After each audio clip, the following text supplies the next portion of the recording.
Hi friends, welcome to my channel. ఈరోజు నేను చేసిన రెసిపీ బెండకాయ టమాటా రోటి పచ్చడి. చూడండి ఎంత బాగుందో, చాలా కమ్మగా చాలా బాగుంటుంది. ఇది ఎలా చేయాలని మీతో అయితే షేర్ చేస్తాను. రండి వీడియోలోకి అయితే వెళ్ళిపోదాం. చూడండి ఎంత బాగుందో.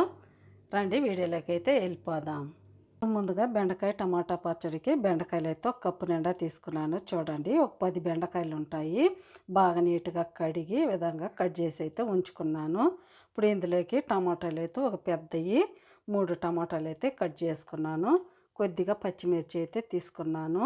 ఇప్పుడు ఇందులోకి కొద్దిగా చింతపండు, చూడండి నిమ్మకాయ సైజ్ అంతా చింతపండు నీళ్ళల్లో నానేసి పెట్టాను.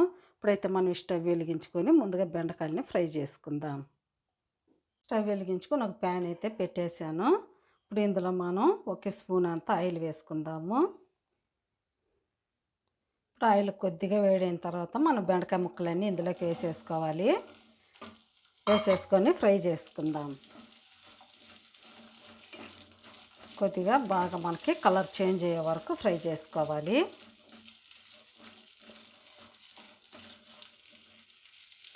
అటు ఇటు తిప్పుకుంటూ మాడకుండా ఫ్రై చేసుకోవాలి. మనం ఫ్రై చేసుకొని కనుక దంచుకుంటే జోమ్ లేకుండా పచ్చడి చాలా బాగుంటుంది. మంచి కలర్ వచ్చే వరకు బాగా ఫ్రై చేసుకుందాము. చూడండి ఇక్కడ చూపించిన విధంగా ఫ్రై అయితే సరిపోతుంది. ఇప్పుడైతే ఒక బౌల్లోకి అయితే తీసేసుకుందాం. చూడండి బౌల్లోకి అయితే తీసేసాను. ఖచ్చితంగా ఈ విధంగా ఫ్రై అవ్వాలి. సరిగా కానీ ఫ్రై అవ్వకపోతే జోమ్గా ఉంటుంది పచ్చడి. ఈ విధంగా ఫ్రై అయితే సరిపోతుంది. ఇప్పుడు పక్కన పెట్టేసి ఇదే ప్యాన్లో కొద్దిగా ఆయిల్ వేసుకుందాం. 1 స్పూన్ ఆయిల్ వేసుకొని పచ్చిమిర్చి ఫ్రై చేసుకుందాం. కొద్దిగా వేసుకొని పచ్చిమిర్చి వేసుకొని ఫ్రై చేసుకుందాం. పచ్చిమిర్చిలన్నీ ఇందులోకి వేసుకోవాలి.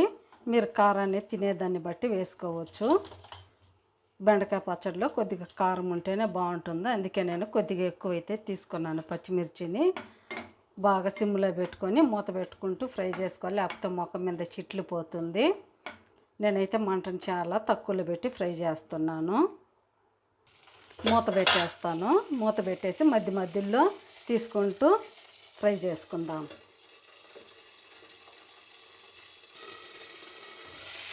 చూడండి కొద్దిగా ఫ్రై అయింది కదా, ఇలా మధ్యలో తీసుకుంటూ సిమ్లో పెట్టుకొని ఫ్రై చేసుకోవాలి.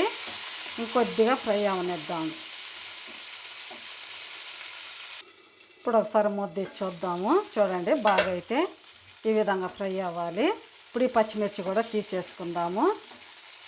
ఈ కలర్ రావాలి. చూడండి ఎంత బాగా ఫ్రై అయిందో. ఇప్పుడు ఈ పచ్చిమిర్చి కూడా బౌల్లోకి తీసేసుకుందాం. పచ్చిమిర్చి కూడా తీసేసాను. ఇప్పుడు ఇందులో ఇంకొక స్పూన్ ఆయిల్ వేసుకోవాలి. ఇంకా కొద్దిగా ఉంది కాబట్టి కొద్దిగా వేసుకున్నాను. ఇప్పుడు ఇందులోనే మనం కట్ చేసి పెట్టుకున్న టమాటాలన్నీ వేసుకొని బాగా మెత్తగా ఉడికించుకోవాలి. అన్నీ వేసేసి బాగా మెత్తగా ఉడికించుకుందాము. మూత పెట్టేసుకుందాం. మంటని కొద్దిగా తగ్గించుకొని మూత పెట్టేసేద్దాం. బాగా మగ్గనిద్దాం టమాటాలు.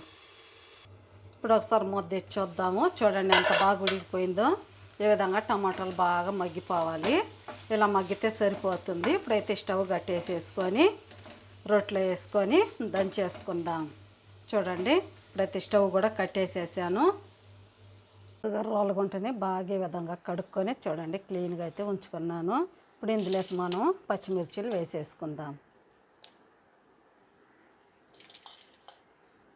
పచ్చిమిర్చిలన్నీ వేసేసుకోవాలి. ఇందులోనే చింతపండు కూడా వేసేసుకుందాము. ఉప్పు కూడా వేసుకోవాలి. వేసుకొని బాగా కచ్చాపచ్చగా దంచుకోవాలి. చింతపండు మెదిగే వరకు దంచుకుందాం.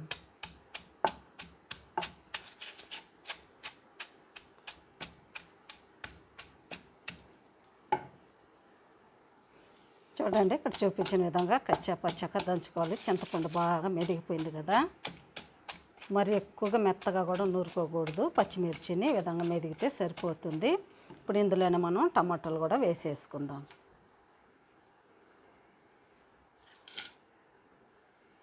టమాటాలన్నీ వేసేసుకోవాలి. టమాటాలన్నీ వేసి కచ్చపచ్చగా లేకుండా టమాటాలు బాగా మెదిగే వరకు దంచుకోవాలి. బాగా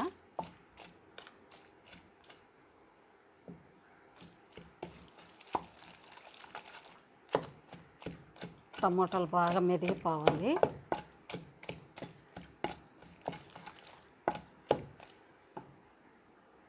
చూడండి, ఇక్కడ చూపించిన విధంగా బాగా ఇలా మెదిగిపోవాలి. టమాటాలు, పచ్చిమిర్చి, చింతపండు, ఉప్పు అన్నీ వేసాం కదా. బాగా ఈ విధంగా మెదిగిన తర్వాత ఇప్పుడు మనం ఫ్రై చేసుకున్న బెండకాయ ముక్కల్ని వేసేసుకోవాలి. లాస్ట్లో బెండకాయ ముక్కలు అయితే ఎక్కువ స్మాష్గా దంచుకోకూడదు, కొద్దిగా కచ్చా పచ్చగా దంచుకోవాలి, అప్పుడే బాగుంటుంది.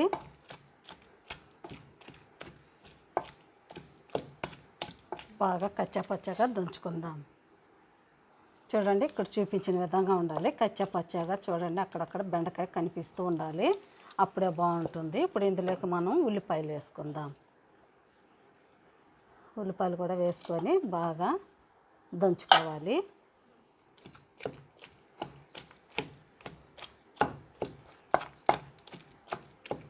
ఉల్లిపాయలు కూడా మెత్తగా దంచుకోకూడదు, పచ్చా పచ్చగానే ఉండాలి. చూడండి, విధంగా మెదిగితే సరిపోతుంది. ఇప్పుడైతే మనం బౌల్లోకి అయితే తీసేసుకుందాం.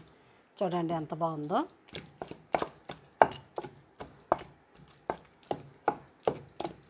అయిపోయింది. ఇప్పుడు ఒక బౌల్లోకి తీసేసుకుందాం. ఇదే బౌల్లోకి అయితే తీసేసుకుంటున్నాను. ఉప్పు కూడా కరెక్ట్గా సరిపోయింది. చాలా టేస్టీగా ఉంది ఫ్రెండ్స్. అంతా తీసేసుకుందాము.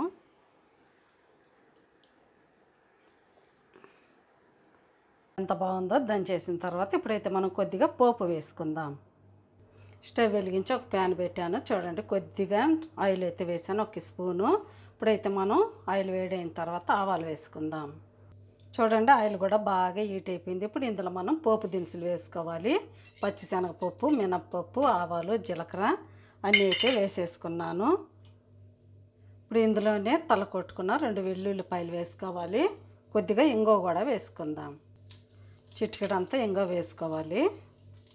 ఇంగువ వేయడం వల్ల మంచి టేస్ట్ అయితే వస్తుంది. ఇప్పుడు ఇందులోనే కొద్దిగా కరివేపాకు కూడా వేసుకుందాము. వేసుకొని కొద్దిగా ఫ్రై చేసుకోవాలి. చూడండి, ఈ విధంగా ఫ్రై అయితే సరిపోతుంది. ఇప్పుడైతే స్టవ్ అయితే కట్టేసుకొని పచ్చడి ఇందులోకి వేసుకుందాం. పచ్చడి ఇందులోకి వేసేసుకుందాము. ఒకసారి అంతా కలుపుకొని ఒక బౌల్లోకి అయితే తీసేసుకుందాం. అయిపోయింది బెండకాయ టమాటా రోటి పచ్చడి.